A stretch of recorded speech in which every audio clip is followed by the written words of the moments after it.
Hello students, welcome to the new lecture. In this lecture number 11, we will discuss the unit number 3 Transformers part 1 JNTU previous year bit paper questions and solutions. Let us start with the first question. Question number 1. Which of the following describes a transformer? So we know in transformer we don't have any rotating parts like rotor. So transformer has no rotating parts, we call this as a static device. So answer is B. Question number 2. Transformer is a device to transfer. So we give the electrical input to the transformer, we give electrical energy as input to the transformer, and we also receive electrical energy as a output. We give, let us say this is a transformer.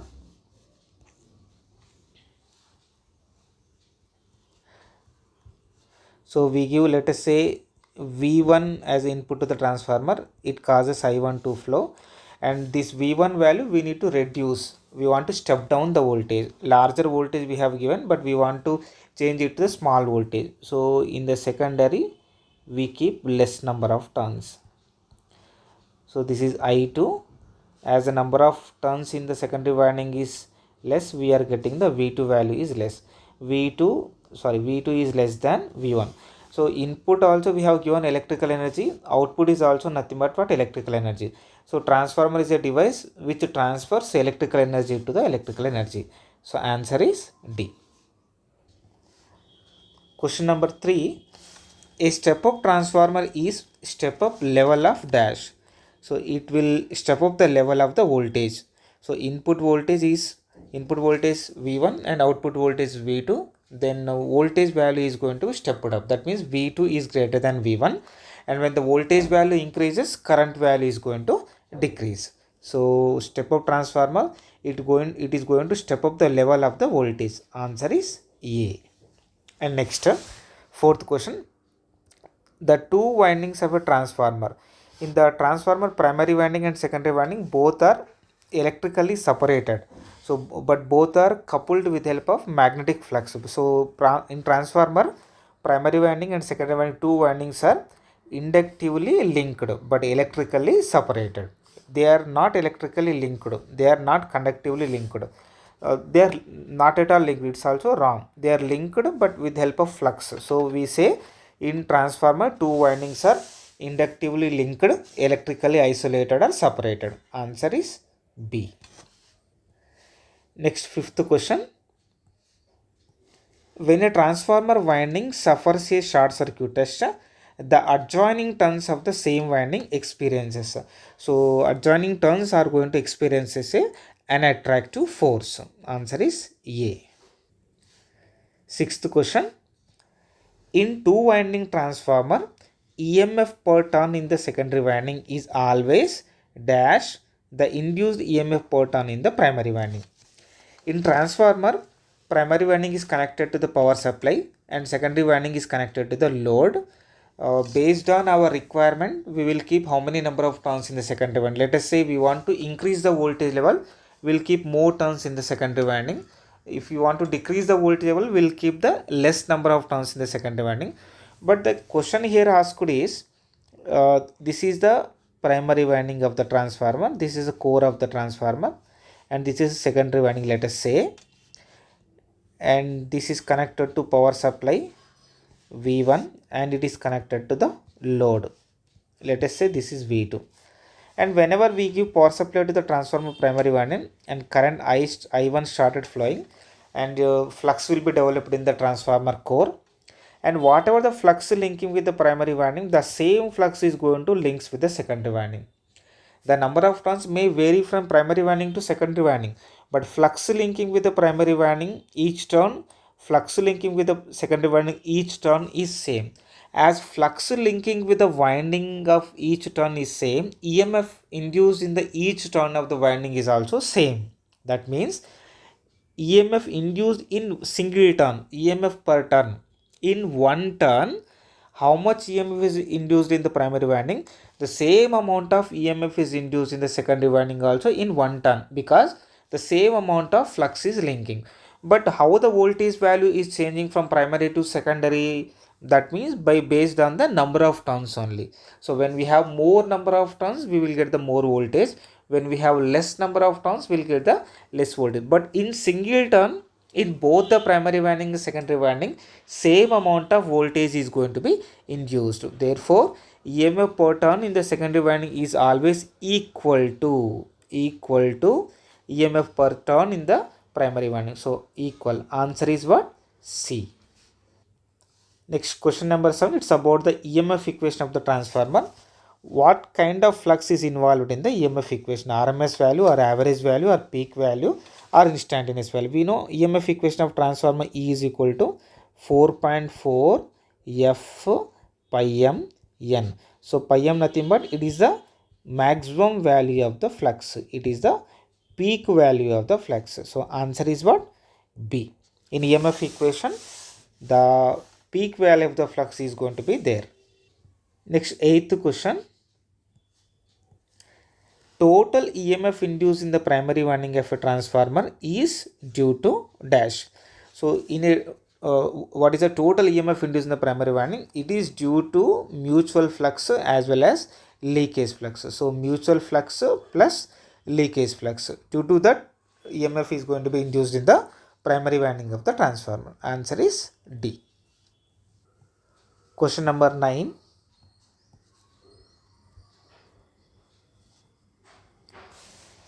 Next, in a single phase transformer with subscripts 1 and 2 are representing primary and secondary winding. Then what is the relation between primary winding voltage, secondary winding voltage, and primary winding number of turns and secondary winding number of turns? We know EMF induced in the transformer E is directly proportional to the number of turns. More number of turns, more voltage. Less number of turns, less voltage. From this, what we can write? E2 by E1 is equal to N2 by N1. This means what I can write? E2 into N1 is equal to E1 into N2. So you see the E2 into N1 is equal to E1 into N2. This is the relation between the voltages and the number of turns. Then what about the here current relations also mentioned? We know in transformer EMF is inversely proportional to the current. That means as EMF is already directly proportional to the number of turns, N proportional to 1 by I. So what is the meaning of this? N2 by N1 is equal to I1 by I2. It means N2 I2 is equal to N1 into I1. So these are the two relations. Let us see in which option it is matching. In option C, E1 E2 is equal to E2 N1. E1 N2 is equal to E2 N1. This is fine. But I1 N2 equal to I2 N1. Here it is I1 N1 is equal to I2 N2. So it is not matching. So let us see the option number A. E1 N2 is equal to E2 N1. E1 N2 is equal to E2 N1 matched. I1 N1 is equal to I2 N2. I1 N1 is equal to I2 N2 matched. So correct answer is what? Yeah. Remember, EMF induced in the transformer is inversely proportional to the I, and EMF induced in the transformer is directly proportional to the number of turns. These two relations are important. Question number 11. Primary winding of a transformer is dash. So don't think that left side winding is primary winding, right side winding is secondary winding. It's not like that. The winding which is connected to the input power supply is called primary winding. The winding which is delivering the power or the winding which is connected to the load is called secondary winding. And what is LV winding, HP winding? The winding which has more number of turns is called HP winding. The winding which has less number of turns is called LV winding. Here it is asked about the primary winding of a transformer. So always low voltage winding. It might be, it might not be. So in case of step up transformer, primary winding is a low voltage winding. But in case of step down transformer, primary winding voltage is more. That means high voltage winding. So primary winding is not always low voltage winding. Always high voltage winding. So always high voltage winding is also wrong, because in step up transformer primary winding is a low voltage winding connected to the supply means. This is the correct answer. connected to the load, it is secondary winding. So primary winding of a transformer is always connected to the supply means. Answer is C. Next question number 12. Transformer operates on the principle of mutual inductance or mutual induction. Answer is B. Question number 13. In transformer under no load condition, the no load current of a transformer is generally of the order of how much? Usually under the transformer under no load condition, no load current is small. It is less than the 5%. Under no load condition, why the transformer is drawing the current in order to supply the iron losses and for the development of the flux or for the magnetization of the core, some current is required, that is no load current. Its value is less than the 5% of the full load current. Answer is A. And the 14th question, the no load current of a transformer normally, you see the option, it is less than 5%, but 2% to 5%. It cannot be 0, it is 2% to 5%. So answer is B. Next, it's about the equivalent circuit. Equivalent resistance of a primary winding transformer has K value 5 and R1 equal to 0.1. And it is referred to secondary, it becomes what? So R1 in the primary, when shifted to secondary, it becomes R1 dash. What is R1 dash formula? R1 dash equal to K square into R1. What is a K value? 5. 5 square into R1 is equal to 0.1. So 25 into 0.1. This is 2.5 ohms. Answer is D. Next question number 16. What is done in transformer to balance the MMF setup due to the secondary current? So whenever just we will take the small diagram of transformer, we will analyze this. So this is the primary winding. Let us say this is power supply V1 is power supply voltage V1 and it is I1. Still load is not connected. When the load is not connected, the current drawn by the transformer we call as I0. I0 is going to useful for developing the flux as well as to supply the iron losses in the transformer. And now whenever the load is connected, then here let us say E2, then I2 starts flowing. Whenever I2 starts flowing, I2 also is going to develop some flux pi 2. So this pi 2 is going to oppose the I2, I2 is going to oppose the E2. Then E2, this E2 is developed due to the flux, main flux in the transformer. E2 is going to oppose the pi. So instantly the pi value reduces. Pi value reduces means what? E1 value is going to reduce. But V1 is fixed. V1 is fixed, but instantly V1 E1 value is going to reduce means V1 to E1 again extra current starts flowing. Extra current starts flowing. That means this MMF balance will be done by the extra current drawn by the primary one. I'll explain again. Whenever the load is connected, I2 started flowing. I2 is going to develop the flux pi 2. According to Lenz's law, result opposes the cause. This pi 2 is going to oppose E2. E2 is going to oppose pi. So pi value reduces instantly, and pi value reduces means flux linking with the primary winding reduces. E1 reduces. Potential difference between V1 and E1 is going to increase. That means extra current started flowing. That extra current is going to develop the extra flux. Then this pi became constant. The pi becomes, in this manner MMF balance is going to be done with the help of what? With the help of the primary voltage is increased. No, primary voltage is not increasing. The core flux increases immediately. No, the current in the primary is going to increase. So C is the correct answer. Next question number 17. Under loaded condition, how many fluxes will exist in the core of the single phase transformer? Under loaded condition, again main flux pi will be there and load flux also will be there. Total 2 fluxes will be there in the transformer. So answer is B. Next question number 18. The primary and secondary of transformer are dash coupled. They are magnetically coupled. Primary winding and secondary winding both are separated electrically but magnetically coupled. Answer is B. So question number 19 about the Ideal transformer. Ideal transformer means primary winding, secondary winding, both windings will not have any resistance. So copper losses will be zero, and core is purely magnetic material. There won't be any iron losses. There won't be any leakage reactance. So ideal transformer means it has no losses and no leakage reactance. That is called ideal transformer. Answer is B. Next question number 20. Transformer core is laminated. So we laminate the core of the transformer in order to reduce the eddy current loss. When we laminate the core, net area experienced is going to reduce.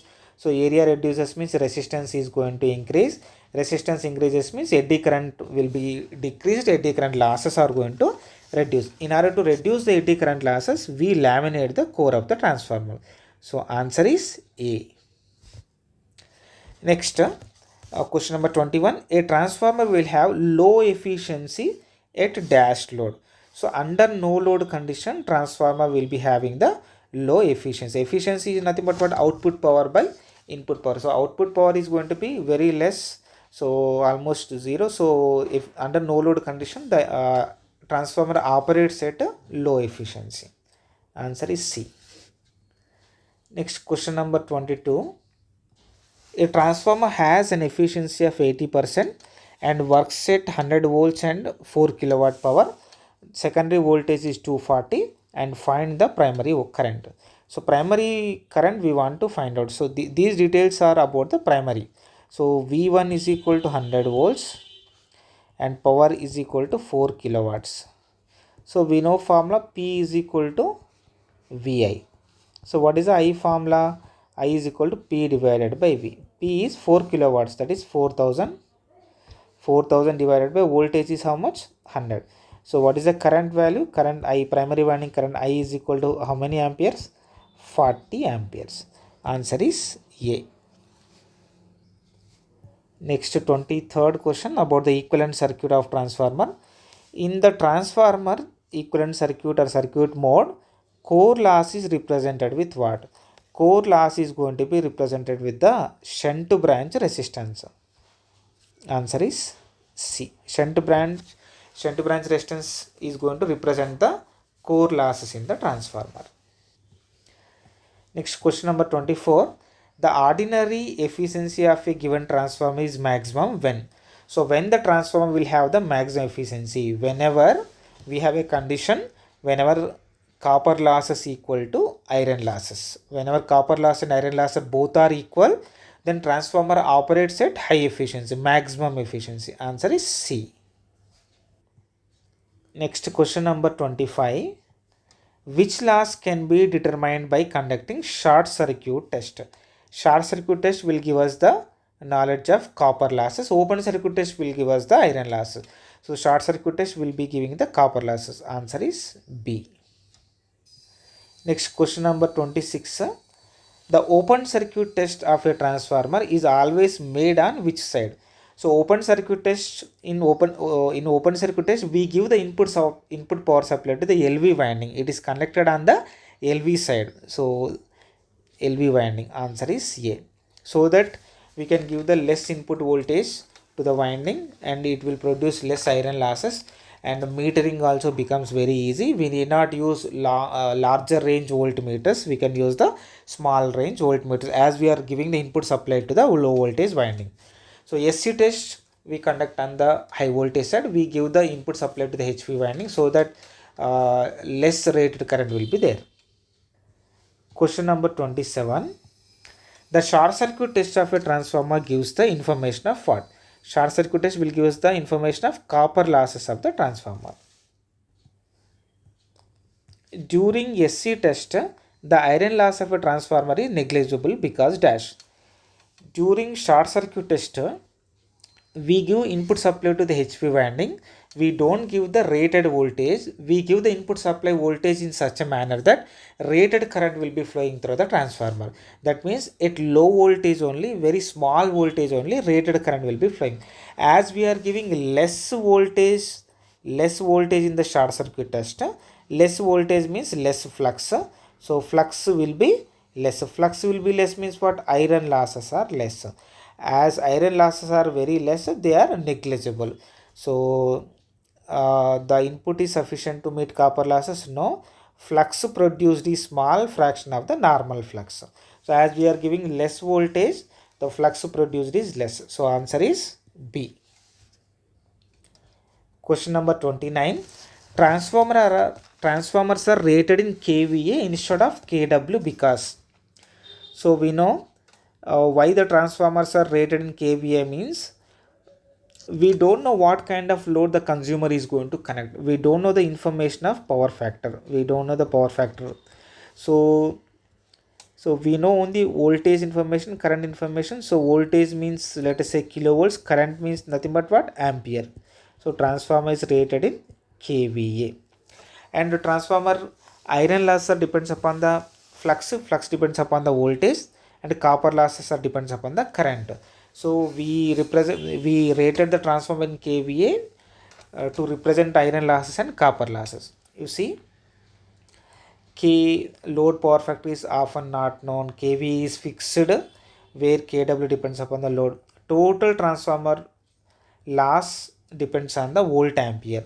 So in the transformer, total losses depending upon voltage as well as current. Iron losses depends upon the voltage, copper loss depends upon the current. So total losses are depending upon the voltage and current, not on the power factor. So answer is total transformer loss depends upon the volt ampere. C. Next, question number 30. Eddy current losses in a transformer core can be reduced. Eddy current losses can be reduced. Already we have discussed it by laminating the core of the transformer or by decreasing the thickness of the core of the transformer. So answer is A. A transformer can have zero voltage regulation. Transformer can have zero voltage regulation is possible only at the leading power factor. Answer is D. So these are the few multiple previous JNT mid paper questions, multiple choice questions on the transformer basic. And thank you so much. In the next lecture, we'll discuss the fill in the blanks of transformer, these fundamental concepts.